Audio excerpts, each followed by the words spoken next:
Okay, welcome to the series where we will be discussing about AP Physics 1 previous year problems. This video we will be discussing on question number 3 from the year 2025. Okay.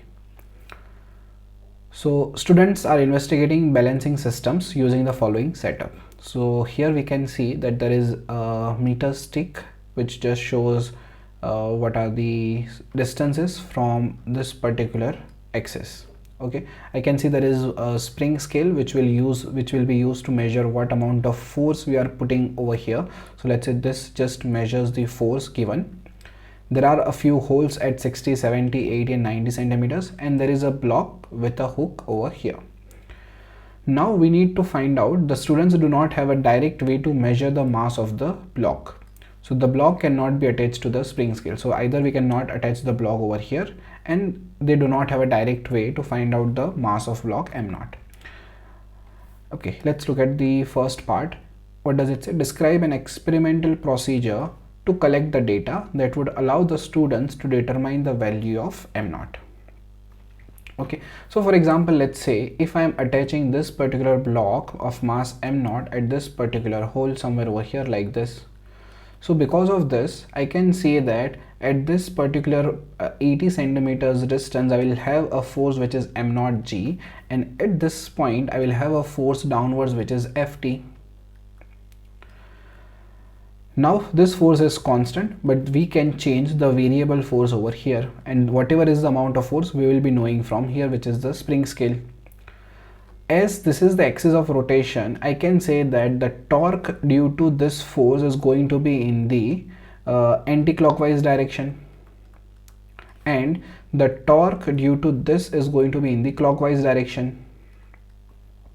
So when the net torque becomes zero, I can say that the torque because of the spring scale will be balanced by the torque of the block. So torque of the spring will be balanced by the torque of the block, and this is where I can say we will be able to find out the distance. So now how can I find out the torque of the spring? So from here I can say this is 50 centimeters of distance. So torque of spring will be how much? The force of given by the person multiplied by the 50 centimeters.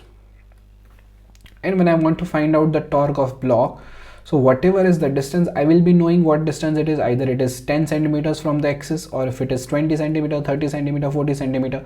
So it is going to be m0 g multiplied by x centimeter, where x is known, x is a known value.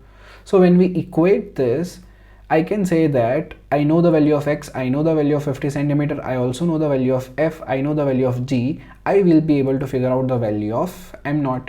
Okay, so what we need to do is, here the question wants us to give us an experimental procedure. So what will be an experimental procedure?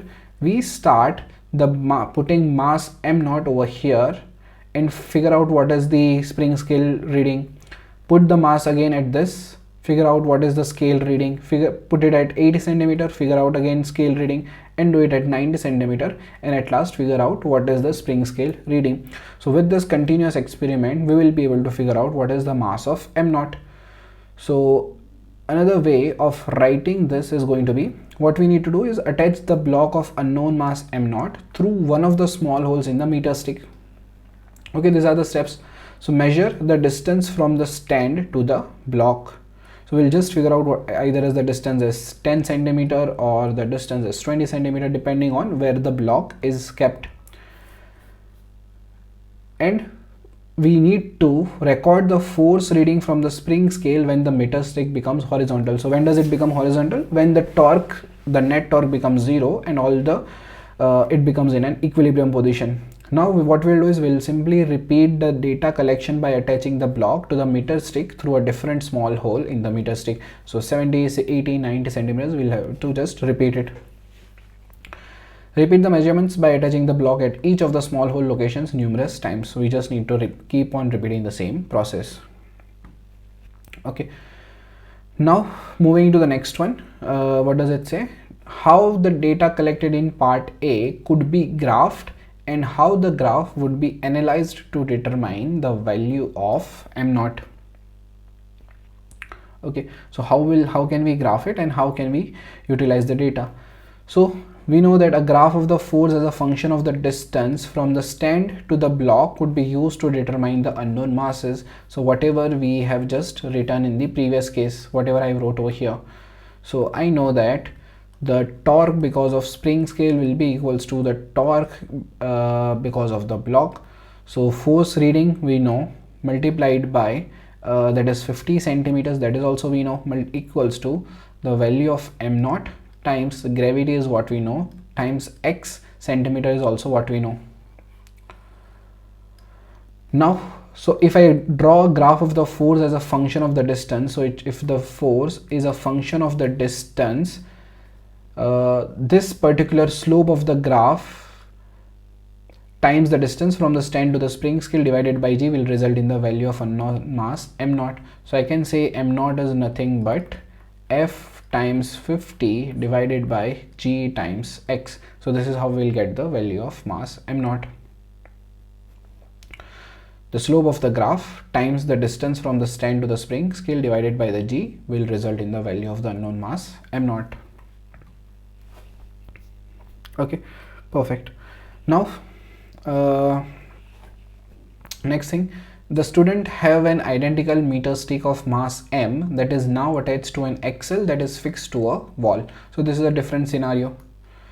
The meter stick is free to rotate, either you can put it over here or here or here or here, anywhere we can put the meter stick, and it is simply going to change the angle. If it is over here, the theta will keep on increasing, theta increases. The meter stick is suspended horizontally by a string that is connected to a spring scale of a negligible mass. Okay, here what do we need to find out? The angle theta that the string makes with the meter stick can be varied by attaching the string to one of the pegs located along the wall. So we can simply move it from here to here, and based on that we can also figure out what is the force reading over here. So this will tell you the force reading and angle we can already measure. So this is the table 1 which shows the experimental data 22, 21, 31, 17, 36 degree. The force required is 13 newtons, 45 degrees, 12 newtons, like that. Now the students correctly determine the relation between ft and theta. So this is already determined, ft and theta, and they create a graph with 1 upon sine theta plotted on the horizontal axis. So I can say that the graph will have ft is equals to 5 mg upon 6 times 1 upon sine theta. So this thing is already on the x-axis. Now let's read the question. What does it say? Indicate what measured or calculated quantity could be plotted on the vertical axis. So definitely on the vertical axis, which quantity should be there? Ft, whatever is the force. I can say vertical axis, it should be Ft. Now on the blank grid provided, create a graph of the quantities indicated in part C1 that can be used to determine the value of m. Use table 2 to record the data points or calculated quantities. So basically we need to draw the graph of this. Okay, so I'll just get the graph, how it looks once you plot the values. So graph is not about this. So in the graph we need to plot a graph between 1 upon sine theta and f whatever is the given. So we already know the values of theta, we know what is ft. So we'll have to derive one more column which is 1 upon sine theta. So for all the values of theta, so if this is 22 degrees, so this is 22 degrees. So I have to find out what is of 1 upon sine 22 degrees. And this table is what we need to plot, not theta and ft. So this is a very important thing. Ft and 1 upon sine theta is what we need to plot, because x-axis is 1 upon sine theta.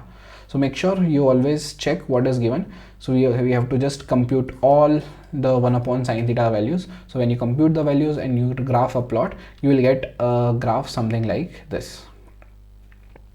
Okay. Now once we have a graph, the question wants us to find out the best fit line that you drew in part C3. Calculate an experimental value for the mass m of the meter stick. Okay, what was the formula we knew? So Ft is equals to, what was the formula? 5 mg is 6 1 time 1 upon sine theta. So 5 mg upon 6 times 1 upon sine theta. So now if I figure out what is the slope, I already know, I can simply find out the value of m. So the value of slope will be equals to 5 mg upon 6. And how can I find out the slope?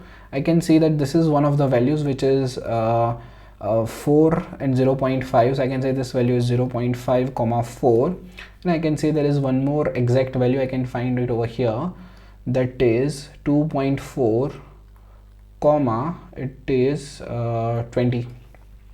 So using this 2.4 comma 20, so I have 2.4 comma 20, and I have one more 0.5 comma, what was the other, it was 4. So 0.5 comma 4.